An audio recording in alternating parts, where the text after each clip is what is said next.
Hello friends, UP PCS 1 संकल्प से सिद्धि के यूट्यूब चैनल पर आप सभी का स्वागत है। आज हम लोग बजट की विशेषताएं के बारे में चर्चा करेंगे, लेकिन उससे पहले थोड़ा बेसिक जान लेते हैं बजट के बारे में। पहली चीज़ तो ये कि बजट शब्द का प्रयोग संविधान में कहीं भी नहीं किया गया है। इसके स्थान पर वार्षिक वित्तीय विवरण का प्रयोग है, जो अनुच्छेद 112 में है। वित्त मंत्रालय के इकोनॉमिक अफेयर के द्वारा ये बनाया जाता है, लेकिन इकोनॉमिक अफेयर में भी एक डिवीज़न होता है, बजट डिवीज़न, जो बजट को तैयार करता है। ये जो बजट पेश किया गया है वो 2023 और 24 के लिए पेश किया गया है। शर्मुगम चेट्टी पहले ऐसे वित्त मंत्री हैं जिन्होंने बजट पेश किया था। इसके अलावा सीतारमण जी यानी कि निर्मला सीतारमण ने लगातार 5वीं बार बजट को संसद के सामने प्रस्तुत किया है। सबसे ज़्यादा बार बजट पेश करने का जो श्रेय है वो जाता है मोरारजी देसाई जी को। तो चलिए शुरुआत करते हैं। अमृतकाल के लिए विज़न। अमृतकाल के लिए विज़न से शुरुआत की है निर्मला सीतारमण जी ने बजट की। इसमें पहला जो विज़न दे रखा है वो है युवा वर्ग पर विशेष ध्यान देते हुए नागरिकों के लिए अवसर, रोजगार सृजन में वृद्धि, सुदृढ़ और स्थिर वृहत आर्थिक वातावरण। अमृतकाल, जैसा कि आपको पता है, 100 साल पूरे होने पर भारत को डेवलप्ड कंट्री बनाने का जो लक्ष्य है उसे अमृतकाल कहा गया है। इसके अलावा वित्त मंत्री ने 7 प्रायोरिटीज़ या 7 प्राथमिकताओं के बारे में भी चर्चा की गई है, जिन्हें सप्तऋषि कहा गया है। तो ये काफ़ी इंपॉर्टेंट है हमारे एग्जाम के पॉइंट ऑफ व्यू से। देख लेते हैं। सबसे पहला है अंतिम छोर तक पहुंचना, युवा शक्ति, वित्तीय क्षेत्र, हरित विकास, क्षमता उभारना, अवसंरचना और निवेश, और समावेशी विकास। चलिए अब इसका विस्तृत से अध्ययन करते हैं। समावेशी विकास में सबसे पहले कृषि और सहकारिताओं के बारे में चर्चा की गई है। पहला है इसमें डिजिटल सार्वजनिक अवसंरचना का निर्माण, किसानों के लिए सुलभ, समावेशी और शिक्षाप्रद समाधान, कृषि गतिरोधक कोष की स्थापना, ग्रामीण क्षेत्रों में नवाचार स्टार्टअप को प्रोत्साहित करने के लिए। ठीक है, यानी कि सरकार जो है वो कोष या जो फंड है वो प्रोवाइड कराएगी, ताकि ग्रामीण क्षेत्रों में जो कृषि है उसको भी स्टार्टअप मिले और उसमें भी कोई ना कोई क्षेत्र यूनिकॉर्न को प्राप्त करे। इसके बाद है ANB बागवानी स्वच्छ पौध कार्यक्रम, उच्च मूल्य की बागवानी फसलों का उत्पादन बढ़ाने के लिए। एग्रीकल्चर आत्मनिर्भर भारत के द्वारा ये किसानों को प्रेरित किया जाएगा कि वो फर्टिलाइज़र के विकल्प के तौर पर नेचुरल फार्मिंग या जो नेचुरल खाद है उसका प्रयोग करें। इसके बाद है लक्षित निधियन, पशुपालन, डेयरी कार्य और मत्स्यिकी क्षेत्र को 20 लाख करोड़ रुपए का ऋण आवंटित किया जाएगा। यानी कि जो 20 लाख करोड़ का जो फंड है वो एग्रीकल्चर यानी कि पशुपालन, डेयरी और मत्स्यिकी फिशरिंग के लिए सरकार प्रोवाइड कराएगी। इसके बाद है भारत को मिलेट का वैश्विक केंद्र बनाना, श्री अन्न अनुसंधान को बढ़ावा देने के लिए IIMR हैदराबाद को सहायता दी जाएगी। मिलेट यानी कि मोटे अनाज को भारत सरकार काफ़ी प्रोत्साहित कर रही है और उसे श्री अन्न का नाम दिया गया है। साथ ही भारत सरकार इसको एक वैश्विक केंद्र के रूप में पहचान दिलाना चाहती है। आपको ये चीज़ भी पता होना चाहिए कि 2023 को मिलेट वर्ष घोषित किया गया है। ठीक है, इसी को बढ़ावा देने के लिए IIMR द्वारा IIMR में अनुसंधान के लिए वह सरकार जो है फंड प्रोवाइड कराएगी। इसके बाद है व्यापक रूप से उपलब्ध भंडारण क्षमता की स्थापना, उपयुक्त समय पर बिक्री करने में किसानों को समर्थ बनाकर उनका पारिश्रमिक बढ़ाया जाएगा। अब यहाँ पे कुछ ग्राफ दे रखे हैं। पहला है कृषि क्षेत्र को संस्थागत ऋण में वृद्धि, यानी कि कृषि के क्षेत्र में कौन कौन से जो ऋण है या ऋण कितना दिया जा रहा है उसमें वृद्धि की गई है। तो देखिए, पहले जो ऋण दिया जाता था वो 158 करोड़ था, लाख करोड़ था, लेकिन अब इसको बढ़ाकर 186 लाख करोड़ कर दिया गया है। तो आप देख सकते हैं कि किस तरीके से जो ऋण है उसमें वृद्धि की गई है। और याद रखिएगा, जब हम इन्वेस्ट करते हैं, हम निवेश करते हैं, तो उसके बाद हमारे उत्पादन में भी वृद्धि होती है। तो इसके साथ में ही उत्पादन का भी ग्राफ दे रखा है। फाइनेंशियल ईयर में जो 2021 में उत्पादन हुआ था उससे थोड़ी सी वृद्धि हमने यहाँ पर भी देखी है। तो चलिए नेक्स्ट चलते हैं। कृषि के बाद अब बात करते हैं स्वास्थ्य की। 157 नए नर्सिंग कॉलेज स्थापित करना, यानी कि सरकार द्वारा अब 157 नए नर्सिंग कॉलेज भी स्थापित किए जाएंगे। इसके अलावा आपको याद होगा 2015 में नए मेडिकल कॉलेज की भी स्थापना की गई थी। इसके बाद है सिकल सेल एनीमिया उन्मूलन मिशन शुरू करना। सरकार का लक्ष्य है कि वो 2047 तक एनीमिया यानी कि सिकल सेल एनीमिया को ख़त्म कर दे। नेक्स्ट है फार्मास्यूटिकल विकास हेतु अनुसंधान को बढ़ावा देने के लिए कार्यक्रम शुरू किए जाएंगे। आईसीएमआर की चुनिंदा प्रयोगशालाओं में सुविधाओं के जरिए सरकारी और निजी संयुक्त चिकित्सा अनुसंधान को प्रोत्साहित किया जाएगा। यानी कि आईसीएमआर की जो लेबोरेटरीज है उनमें निजी और सरकारी जो संयुक्त चिकित्सा क्षेत्र है उनके लिए रिसर्च और डेवलपमेंट के लिए प्रोत्साहन किया जाएगा।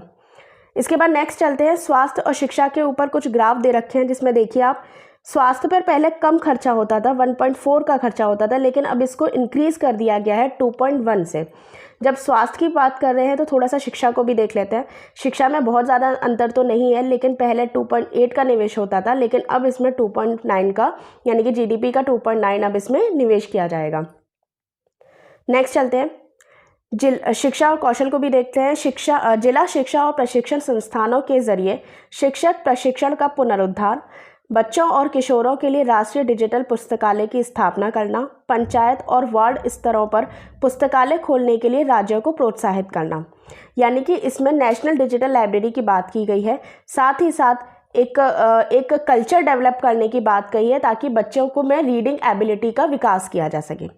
इसके बाद नेक्स्ट चलते हैं सभी के लिए क्या सुविधाएं दी गई है सरकार के द्वारा, क्या उपलब्धि और क्या विकास रहा है वो देखते हैं।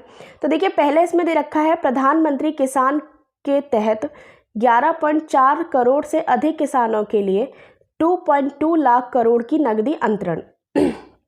यानी कि प्रधानमंत्री किसान योजना आपको पता होगा जिसमें 6-6 हज़ार रुपये अकाउंट्स में जाते थे, उनके तहत 2.2 लाख करोड़ रुपए का जो उपलब्धि हमें मिली है, यानी 2.2 लाख करोड़ रुपया इसमें खर्च किया गया है। इसके बाद है PMSBY और PMJJY के तहत 44.6 करोड़ व्यक्तियों के लिए बीमा कवर, यानी कि प्रधानमंत्री सुरक्षा बीमा योजना और प्रधानमंत्री जीवन ज्योति योजना के तहत 44.6 करोड़ व्यक्तियों को इसका लाभ दिया गया है। साथ ही 47.8 करोड़ PM जन धन बैंक खाते खोले गए हैं। 102 करोड़ व्यक्तियों के लिए 220 करोड़ कोविड के टीके उपलब्ध कराए गए हैं। उज्ज्वला योजना के तहत 9.6 करोड़ LPG कनेक्शन दिए गए हैं। SBM के तहत 11.7 करोड़ पारिवारिक शौचालय बनाए गए हैं। ग्रामीण घरों में 9 करोड़ पेयजल कनेक्शन को उपलब्ध कराया गया है। चलिए अब यहाँ पर देखते हैं, यहाँ पे भी 2 ग्राफ दिए गए हैं जिसमें है वृद्धि लोचदार बनी रही है और बेरोजगारी दर। तो देखिए आपकी जो GDP है वो थोड़ी सी फ्लैक्सिबल रही है, ठीक है, लेकिन अगर हम बेरोजगारी दर की बात करते हैं तो बेरोजगारी दर में काफ़ी कमी आई है। इस टाइम पे बेरोजगारी जो दर है वो 7.2 है, लेकिन आप खुद देख सकते हैं जो कोविड का काल था यानी कि 2020 के आसपास बेरोजगारी दर में एकदम से उछाल आया था। ये जो बेरोजगारी दर है इसमें प्राइवेट सेक्टर भी इंक्लूड है, तो थोड़ा उसको भी ध्यान रखिएगा। नेक्स्ट चलते हैं अंतिम छोर तक पहुंचना। प्रधानमंत्री PVTG विकास मिशन शुरू करना। प्रधानमंत्री PVTG का मतलब ये है प्रिमिटिव वल्नरेबल ट्राइबल ग्रुप, इनके लिए इनको बेसिक सुविधाएं प्रोवाइड कराने के लिए एक योजना बनाई गई है, प्रधानमंत्री PVTG योजना। यह मिशन कर्नाटक के सूखा संभावित क्षेत्र में धारणीय सूक्ष्म सिंचाई हेतु वित्तीय सहायता करना, 740 एकलव्य आदर्श आवासीय स्कूलों के लिए अधिकाधिक शिक्षकों की भर्ती करना, यानी कि 740 जो एकलव्य स्कूल हैं उनमें 38,800 शिक्षकों की भर्ती करने का बजट में प्रस्तुत किया गया है लक्ष्य। इसके बाद है प्राचीन पांडुलिपियों के डिजिटलीकरण के लिए भारत श्री की स्थापना। अब थोड़ा सा इंफ्रास्ट्रक्चर को भी देखते हैं, उसमें क्या क्या निवेश की बात हो रही है। तो अवसंरचना और उत्पादक क्षमता में निवेश बढ़ाने के लिए प्रोत्साहन, इससे क्या प्रभाव या क्या गुण होंगे, इसके विकास और रोजगार में वृद्धि होगी। तो हमें पता है जितना हम इन्वेस्ट करेंगे इंफ्रास्ट्रक्चर पे, उतना ही जितना इन्वेस्ट करेंगे उससे हमारा इंफ्रास्ट्रक्चर मतलब इंफ्रास्ट्रक्चर अच्छा होगा, उत्पादन क्षमता अच्छी होगी और उससे हमारे विकास और रोजगार में वृद्धि होगी। तो चलिए देखते हैं पूंजीगत निवेश परिव्यय को 33.4% से बढ़ाकर 10 लाख करोड़ किया गया। अवसंरचना निवेश को प्रोत्साहित करने के लिए राज्य सरकारों को 50 साल तक ब्याज रहित ऋण जारी कर रखना। रेलवे के लिए 2.4 लाख करोड़ का उच्चतम पूंजीगत परिव्यय। रेलवे का जो बजट है इस बार 2.4 लाख करोड़ रखा गया है। आपको पता होगा पहले रेलवे का बजट अलग बनता था, लेकिन अब कुछ सालों से इसे इसी में इंक्लूड कर दिया गया है, ठीक है। इसके बाद चलते हैं पत्तन कोयला इस्पात उर्वरक क्षेत्र के लिए एंड टू एंड कनेक्टिविटी हेतु निर्दिष्ट 100 परिवहन अवसंरचना। UIDF की स्थापना द्वारा श्रेणी 2 और श्रेणी 3 शहरों में शहरी अवसंरचना का सृजन, यानी कि शहरी अवसंरचना विकास निधि के द्वारा की स्थापना के द्वारा जो सेक्टर 2 और सेक्टर 3 के जो शहर हैं उनको उनके इंफ्रास्ट्रक्चर को डेवलप करने का काम किया जाएगा। इसके बाद है क्षमता उभारना, आस्था आधारित सरकार। तो देखिए क्या क्या उपाय हम करेंगे और उससे क्या क्या हमें परिणाम प्राप्त होंगे ये भी देख लेते हैं। तो भारत में AI का निर्माण, 3 शैक्षिक संस्थानों में विशेषीकृत AI केंद्रों की स्थापना करना, कृषि, स्वास्थ्य और धारणीय शहरों में AI आधारित समाधान। भारत जो है वो आर्टिफिशियल इंटेलिजेंसी का प्रयोग करके कृषि, स्वास्थ्य और धारणीय शहरों में जो समस्या है उनको सॉल्व करने की कोशिश करने का लक्ष्य रखा गया है। इसके बाद है राष्ट्रीय डेटा शासन नीति शुरू करना, स्टार्टअप और अकेडमियों द्वारा अनुसंधान के लिए गुमनामी आंकड़ों तक पहुंच संभव बनाना।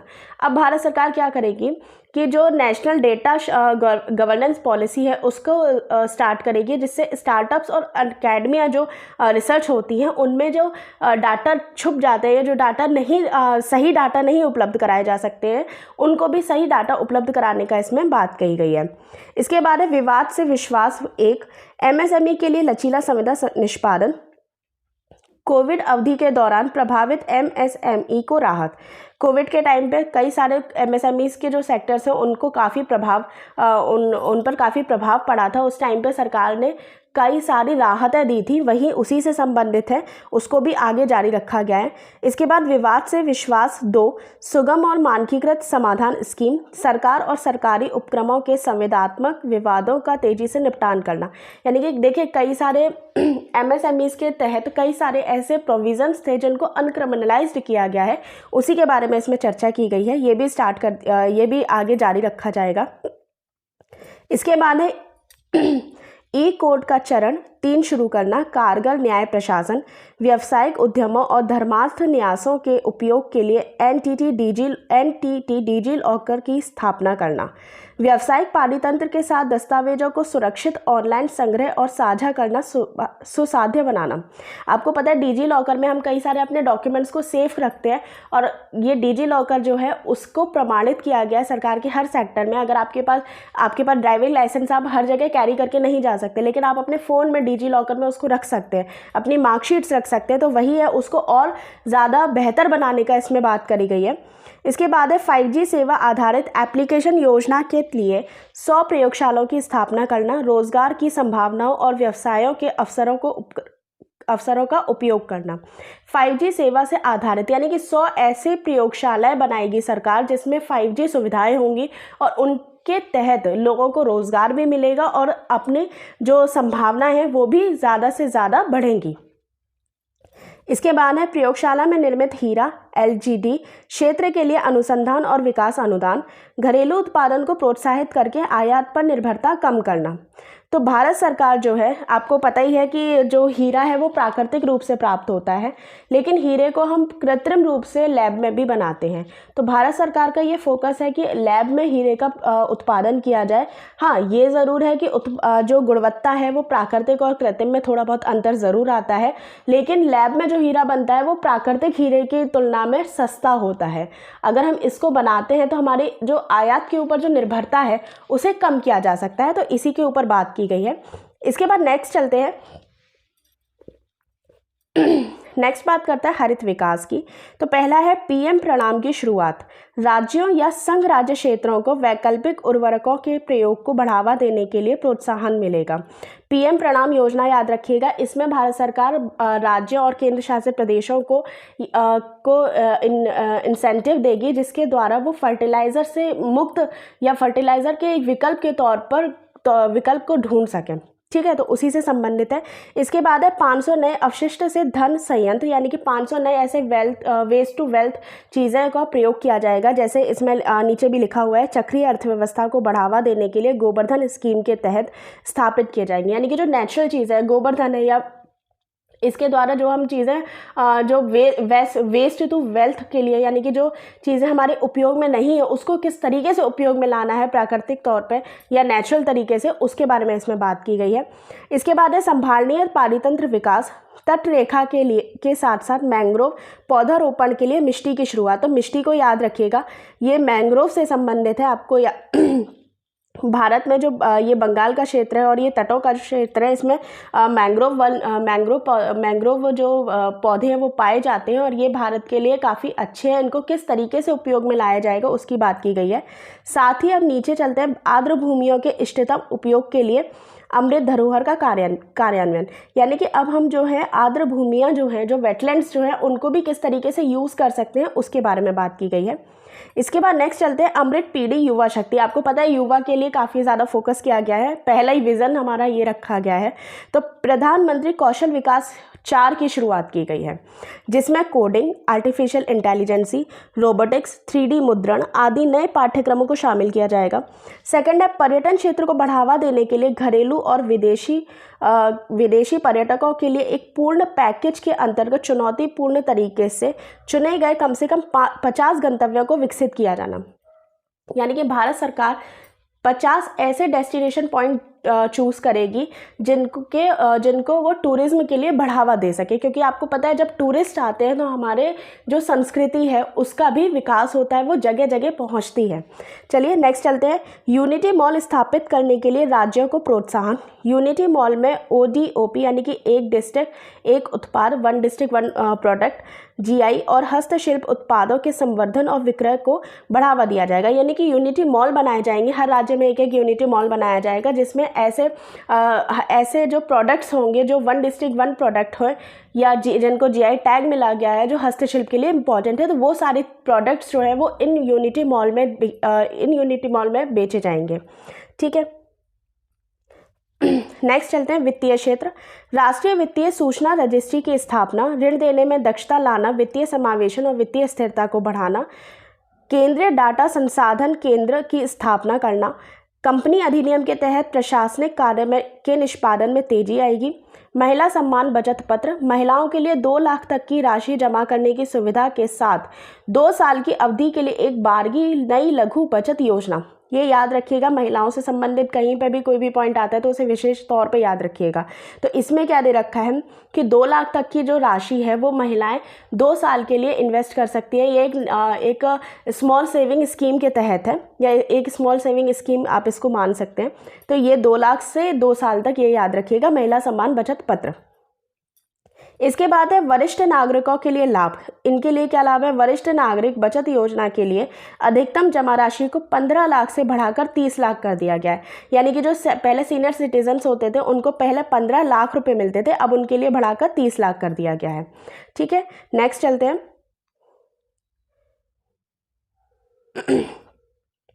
इसके बाद है राजकोषीय प्रबंधन।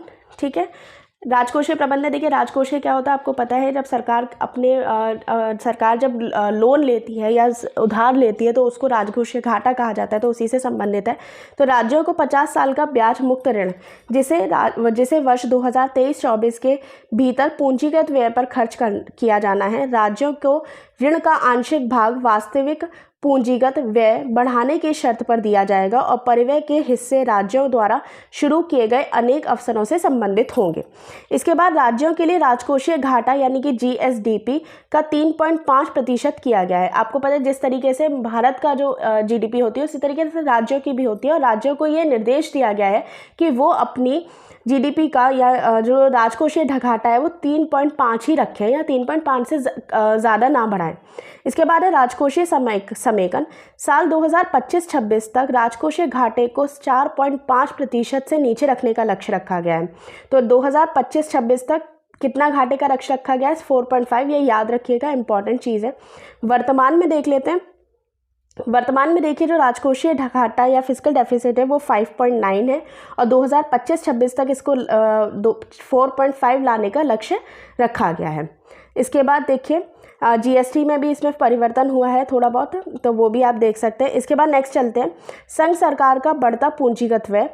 पूंजीगत व्यय से देखिए पहले हमारा जो कैपिटल जो एक्सपेंडिचर होता था वो 7.3 होता था, ठीक है। लेकिन अब इसको हमने कितना कर दिया, 10 कर दिया गया। और जिस तरीके से हम अगर एक्सपेंडिचर, कैपिटल एक्सपेंडिचर ज़्यादा करते हैं तो हमारी जो निवेश है, यानी कि हमारी जो असेट्स है वो ज़्यादा डेवलप होती है, वो ज़्यादा सृजित होती हैं। इसके बाद नेक्स्ट देखते हैं, निम्न एनपीए के चलते बैंकों की स्थिति आस्ती गुणवत्ता, यानी कि जो एनपीए नॉन परफॉर्मिंग जो असेट्स है उनके द्वारा जो बैंकों की स्थिति है उसमें भी सुधार आया है। नेक्स्ट देखते हैं, 9 महीने में आयातों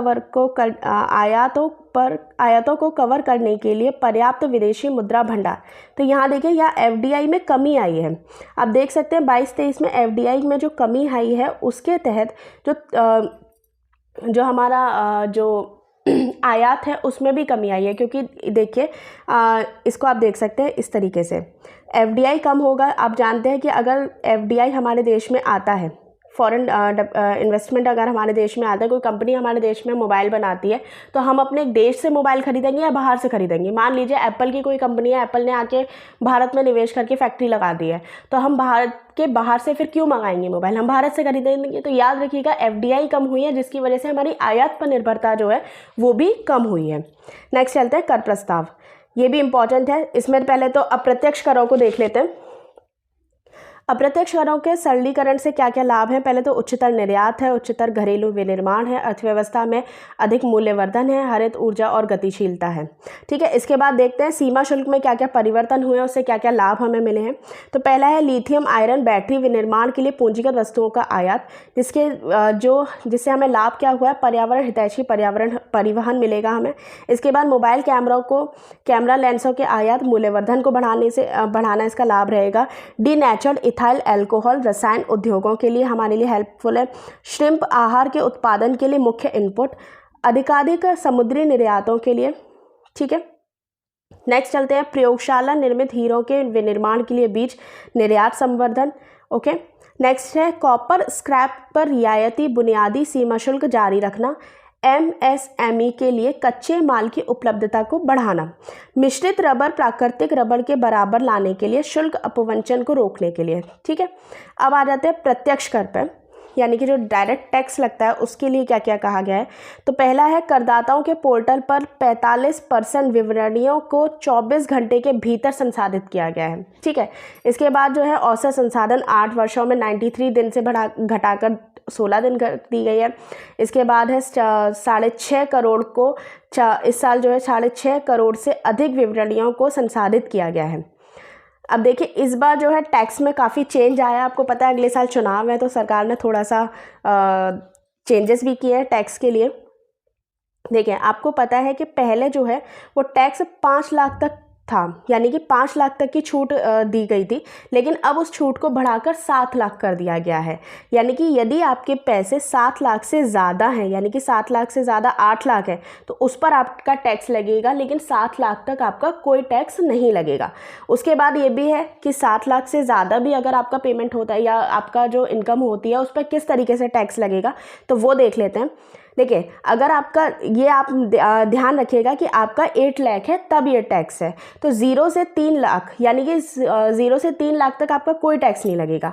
3 से 6 लाख तक आपको 5% टैक्स देना है, 6 से 9 लाख तक 10% देना है, 9 से 12 लाख तक 15% देना है, 12 से 15 लाख तक 20% देना है, और 15 लाख से अगर ज़्यादा है तो उसके लिए आपको 30% टैक्स पे करना होगा। लेकिन ये तब है जब आपकी इनकम 7 लाख से ज़्यादा है। मान लीजिए आपकी इनकम हो जाती है 7,10,000, ठीक है, तब भी आपको टैक्स देना पड़ेगा। लेकिन अगर केवल 7 लाख है तो आपको टैक्स देने की ज़रूरत नहीं है। इसके बाद देखिए नई व्यवस्था के तहत 5 करोड़ से अधिक की आय पर उच्चतर अधिभार दर 37% से घटाकर 25% कर दी गई है। यानी कि जो 5 करोड़ जिनकी इनकम हुआ करती थी उनको जो सरचार्ज देना पड़ता था 37%, उसको अब घटा के कितना कर दिया है, 25% कर दिया है। इसके बाद वेतन भोगी पेंशन भोगी श्रेणी के करदाताओं के लिए मानक कटौती के लाभ नई कर व्यवस्था में भी जारी रखे गए हैं। गैर सरकारी वेतन भोगी कर्मचारियों के लिए सेवानिवृत्ति छुट्टी नकदीकरण पर छूट की सीमा को बढ़ाकर 25 लाख कर दिया गया। अब इसके बाद देखते हैं उद्योगों के लिए क्या लाभ और सरलीकरण है। तो एमएसएमई को देख लेते हैं। प्रकल्पित कराधान के लाभ प्राप्त करने के लिए सूक्ष्म उद्योगों और व्यवसायिकों के लिए सीमा बढ़ाना, यानी कि 95% प्राप्ति नकद रहेगी। एमएसएमई को किए गए भुगतान पर कटौती की अनुमति वास्तविक रूप से किए गए भुगतान पर ही दर्ज की जाएगी। इसके बाद सहकारी समितियों के लिए क्या क्या है, 31 मार्च 2024 तक विनिर्माण शुरू करने वाली नई सहकारी समितियों को 15% कॉर्पोरेट कर का लाभ दिया जाएगा। पीएसीएस और आरडीबी द्वारा नकद में जमा और ऋण के लिए प्रति सदस्य 2 लाख उच्चतर सीमा तय की गई है। सहकारी समिति के लिए नकद निकासी पर टीडीएस के लिए 3 करोड़ की उच्चतर सीमा को इसमें निर्धारित किया गया है। स्टार्टअप्स के लिए देखते हैं। स्टार्टअप के लिए आय का लाभ हेतु निगमन की तारीख को 1 साल तक के लिए विस्तारित किया गया है। स्टार्टअप की शेयरधारिता को निगमन के 7 साल में 10 वर्ष में परिवर्तित करने पर हुई हानि को अग्रेनित करने का लाभ किया गया है।